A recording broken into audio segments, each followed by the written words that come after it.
ಇನ್ನು ಏಪ್ರಿಲ್ 3ಕ್ಕೆ ಸಂಸದೆ ಸುಮಲತಾ ರಾಜಕೀಯ ನಿರ್ಧಾರವನ್ನ ಪ್ರಕಟಿಸಲಿದ್ದಾರೆ. ಕುತೂಹಲ ಮೂಡಿಸಿದೆ ಸುಮಲತಾ ರಾಜಕೀಯ ನಡೆ. ಏಪ್ರಿಲ್ 3ಕ್ಕೆ ಮಂಡ್ಯದಲ್ಲೇ ಸುಮಲತಾ ತಮ್ಮ ನಿರ್ಧಾರವನ್ನ ಪ್ರಕಟಿಸಲಿದ್ದಾರೆ.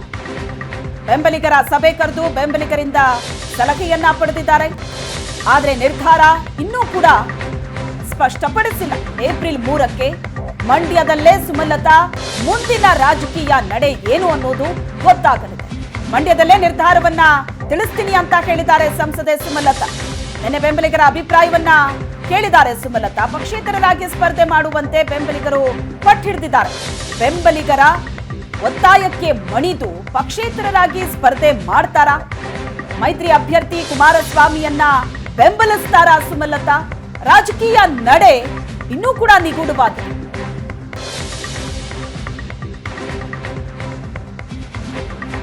ನಿಮ್ಗೆ ನಾವು ಮಂಡ್ಯ ಕೊಡಲ್ಲ, ಬೇರೆ ಕಡೆ ನಿಂತ್ಕೊಳ್ಳಿ ಅಂದ್ರೆ ಅವಕಾಶನ ಬಿಡ್ತಾರ? ಯಾರು ಬಿಡಲ್ಲ. ಮಂಡ್ಯ ಕ್ಷೇತ್ರ ನಮ್ಗೆ ಬರೀ ಒಬ್ಬ ರಾಜಕೀಯವಾಗಿ ನಮ್ಗಿರೋ ಸಂಬಂಧ ಅಲ್ಲ. ಮಂಡ್ಯ ಅಂದ್ರೆ ನಮಗೆ ಅದೊಂದು ಭಾವನೆ, ಅದೊಂದು ಪ್ರೀತಿ, ಅದೊಂದು ಅಭಿಮಾನ. ಬದಲಾದ ಒಂದು ರಾಜಕೀಯ ಪರಿಸ್ಥಿತಿ ನಿಮ್ಮೆಲ್ರಿಗೂ ಗೊತ್ತು. ಅದಕ್ಕಿಂತ ಒಂದು ಹೆಚ್ಚಿನ ಸವಾಲು ಇವತ್ತು ನಮ್ಮ ಮುಂದೆ ಇದೆ. ನಿಮ್ಮನ್ನ ನೋಯಿಸಿ ಯಾವುದೇ ನಿರ್ಧಾರ ಸುಮಲತಾ ಅಂಬರೀಶ್ ತಗೊಳ್ಳಲ್ಲ.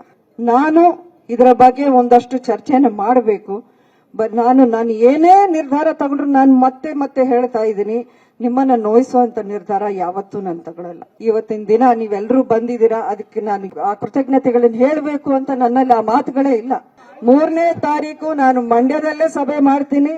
ನನ್ನ ನಿರ್ಧಾರ ಏನು ಅಂತ ನಾನು ಅಲ್ಲೇ ಹೇಳ್ತೀನಿ. ಸ್ವಾರ್ಥ ಇದೆ ಅಂದ್ರೆ ಅದು ನನಗೆ ಮಂಡ್ಯನೇ ಬೇಕು, ಇನ್ ಯಾವ್ದೋ ಬೇಡ ಅಂತಾನೆ ನಾನು ಹೇಳಿದೀನಿ. ಮಂಡ್ಯ ಬಿಟ್ಟು ನನಗೆ ಇನ್ಯಾವುದೂ ಬೇಡ. ಮಂಡ್ಯ ಸೀಟ್ನ ಬಿಜೆಪಿನೇ ಉಳಿಸ್ಕೋಬೇಕು ಅನ್ನೋಂತ ಒಂದು ಪ್ರಯಾಸ ಪಟ್ಟಿದ್ದಾರೆ, ಇಲ್ಲ ಅಂತ ಹೇಳಕ್ಕಾಗಲ್ಲ. ಆಗ ಈಗ ತಗೊಂಡಿರೋ ನಿರ್ಧಾರದಲ್ಲಿ ನಮ್ಮ ನಡೆ ಏನು, ನಮ್ಮ ಭವಿಷ್ಯ ಏನು, ನಮ್ಮನ್ನ ನಂಬ್ಕೊಂಡಿರೋ ಜನ, ನನಗೆ ಮೊದಲಿಂದಾನು ನಾನು ಪಕ್ಷದ ಮುಖಂಡರುಗಳಿಗೆ ಮಾತಾಡಿಸಿದಾಗ್ಲೂ ನನಗೆ ನನ್ನ ಭವಿಷ್ಯ ಮುಖ್ಯ ಅಲ್ಲ. ನಮ್ಮನ್ನ ನಂಬ್ಕೊಂಡು ನಾವು ಎಲ್ಲ ಬಿಟ್ಟು ಏನೇ ಹೆದರಿಕೆ ಬೆದರಿಕೆ ಬಂದ್ರೂ ಲೆಕ್ಕಿಸದೆ ನನ್ನ ಜೊತೆಲಿ ಇದ್ದವರೇ ಇವರೆಲ್ಲ. ಸೊ ಅವ್ರನ್ನ ಕಾಪಾಡಬೇಕಾಗಿರೋ ಒಂದು ಕರ್ತವ್ಯ, ಒಂದು ಜವಾಬ್ದಾರಿ ನನಗಿದೆ. ಖಂಡಿತ ಹೈಕಮಾಂಡ್ ಅವರು ಮಾತಾಡಿದಾಗ್ಲೂ ಅಥವಾ ನಿನ್ನೆ ವಿಜಯೇಂದ್ರ ಅವರು ಇಲ್ಲಿಗೆ ಬಂದಾಗ್ಲೂ ನಿಮಗೆ ಪಕ್ಷ ನಮ್ಗೆ ನೀವು ಸಹಕಾರ ಕೊಟ್ರೆ ನಿಮಗೆ ಪಕ್ಷದಲ್ಲಿ ತುಂಬಾ ಉಜ್ವಲ ಭವಿಷ್ಯ ಇದೆ. ನಿಮಗೆ ಉನ್ನತ ಮಟ್ಟದಲ್ಲಿ ಸ್ಥಾನಮಾನ ಕೊಡುವಂತ ಒಂದು ಐಡಿಯಾ ಹೈಕಮಾಂಡ್ ಇಂದಾನೇ ನಮಗೆ ಸಿಕ್ಕಿದೆ. ಹಾಗಾಗಿ ನೀವು ಯಾವುದಕ್ಕೆ ನೀವು ಕನ್ಸರ್ನ್ ಆಗೋಕೆ ಏನು ಇರೋದು ಬೇಕಾಗಿಲ್ಲ. ನಾವು ಎಲ್ಲವನ್ನೂ ನೋಡ್ಕೋತೀವಿ. ನಿಮ್ಮ ಕಾರ್ಯಕರ್ತರನ್ನು ನಾವು ಕೈ ಬಿಡುವಂತ ಪ್ರಶ್ನೆ ಇಲ್ಲ. ಈ ಪಕ್ಷಕ್ಕೆ ಅನುಕೂಲ ಆಗುತ್ತಾ, ಇನ್ನೊಂದು ಪಕ್ಷಕ್ಕೆ ಅನುಕೂಲ ಆಗುತ್ತಾ, ಅಥವಾ ಆ ಲೀಡರ್ಸ್ ಪರ ಇರ್ಬೇಕಾ ಅನ್ನೋದ್ರ ಬೇಸ್ ಮಾಡಿ ನಾನು ನಿರ್ಧಾರ ಮಾಡೋದಿಲ್ಲ. ಹೌದು, ಎಲ್ಲಾ ಪಕ್ಷಗಳಿಂದಾನೂ ನನಗೆ ಒಂದು ಫೋನ್ ಕಾಲ್ಸ್ ಬರ್ತಾ ಇದೆ, ಸಂಪರ್ಕ ಇದೆ. ಅದಕ್ಕಿಂತ ಹೆಚ್ಚಾಗಿ ನಾನು ಹೇಳಕ್ ಇಷ್ಟಪಡೋದು.